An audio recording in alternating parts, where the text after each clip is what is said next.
อ่ะสบายดีเนาะนี่กับมาฟ้ากงมอนเนาะมี2 กุกเลยระยะกับประมาณ30บวกเนาะ30 ปลายเนาะ2 กุกเลยก็เสียดายเนาะเข้ามาตามหลังเนาะแต่บ้านเจ้ามันยิงประมาณได้10 ปลายมือแล้วเนาะเขายิงว่ายิงหลายบาทเติมเนาะเขายิงนะก็บ่ค่อยได้เนาะเขาเอาปืนแม็กยิงเนาะไม่ได้มีโอกาสมาเนาะกับปืนคู่ใจเนาะเอากินข้าวก็เนาะแล้วสิติดตามเพิ่งว่าจะได้ยิงตัวหอกบ่หรือว่าเขายิงแล้วลักหมดละบ่มาละ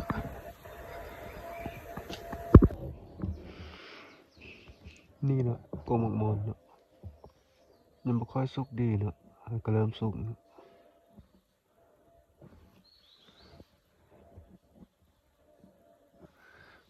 นี่อีกกุ๊กนึงเนาะ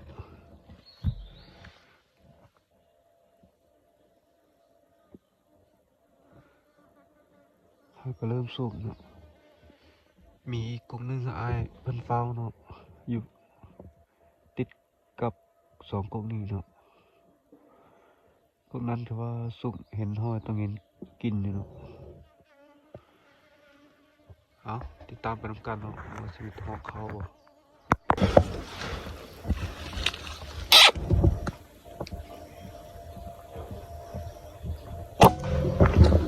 เรียบร้อยเนาะ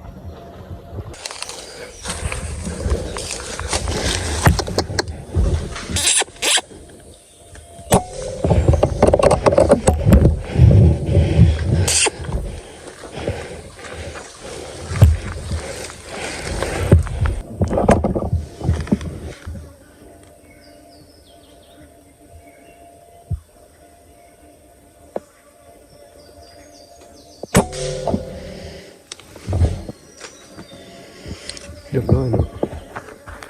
มีศพแหลมเนาะเสียดายเมื่อกี้ยิงลิงเนาะตก2 ตัวศพบ่เห็นโอ้เสียดายเฮงมันก็เข้ามากินมักมอนเนาะมันล่อกินมักปีใช่ไหมโอ้เสียดายเฮง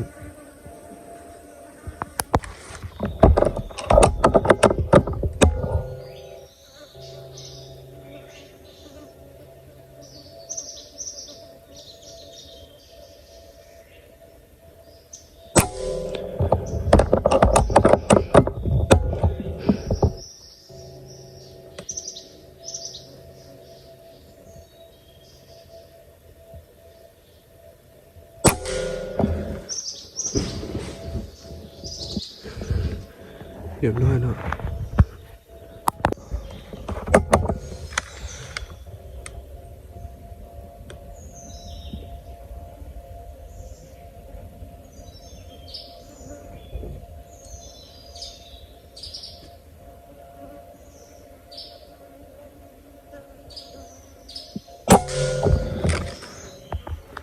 เรียบร้อยเนาะ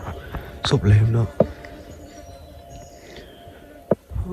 เห็นเขาออกมาได้ตัวเดียวทัดบอกเขาซ้ำได้ยินเสียงปืนอ้ายเรายิง2 บาทเนาะ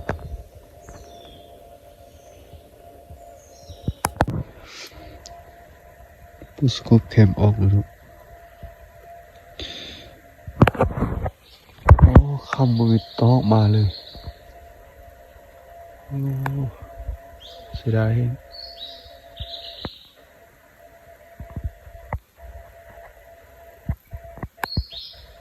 แต่ว่า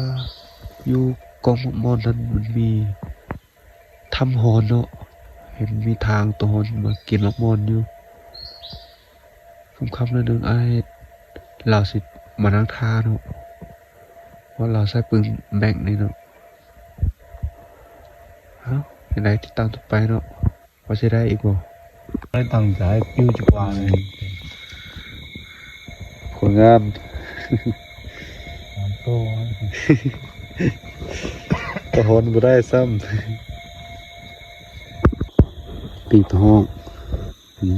แซ่บ